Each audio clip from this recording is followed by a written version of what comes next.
तासगावमध्ये अवैध मटका किंग जोरात, पोलीस अधिकाऱ्यांचा आशीर्वाद। सांगली जिल्ह्यातील मिरज तसेच तासगाव तालुक्यामध्ये अवैधरित्या मटका खेळण्याचा व्यवसाय जोरात सुरू असून मटका किंग सक्रिय झाले आहेत। स्थानिक पोलीस ठाण्याच्या हद्दीतील जबाबदार अधिकाऱ्यांच्या आशीर्वादाने परिसरात जुगार मटका अवैध व्यवसाय सुरू आहे।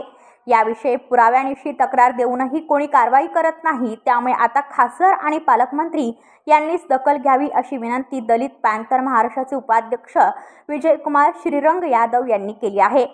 मिरज पोलीस ठाण्याच्या हद्दीत मालगावमध्ये पोलीस निरीक्षक तळेकर यांना नुकत्याच मटक्याच्या चिठ्ठ्या सापडल्या, मात्र त्यांनी काही कारवाई केलेली दिसून आली नाही। तशी स्थिती तासगाव पोलीस ठाण्याची आहे। येथील कर्तव्यदक्ष पोलीस अधिकारी सोमनाथ वाघ यांच्या कार्यालयातच भोंगळ कारभार चालू आहे।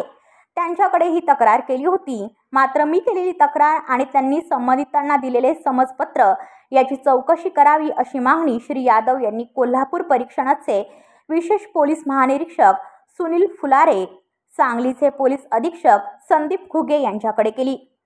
अवैध धंद्यांचा पुरावा म्हणून त्यांनी थेट चिठ्ठ्याच मांडल्या। याआधी तासगाव पोलीस ठाण्यात पोलीस निरीक्षक भानुदास निंभोरे यांनी उत्तम कारवाई करत अवैध धंद्यांवर नियंत्रण मिळवले होते, मात्र सद्यस्थितीत सोमनाथ वाघ हे जाणीवपूर्वक दुर्लक्ष करीत असल्याचे दिसून येते।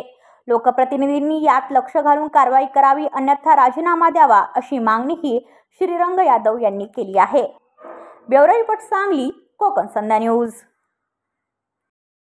पनवेल, नवी मुंबई आणि रायगड जिल्ह्यातील ताज्या बातम्या आणि नवीन घडामोडी पाहण्यासाठी सबस्क्राइब करा कोकण संध्या न्यूज चॅनल आणि दाबा बेल आयकॉन।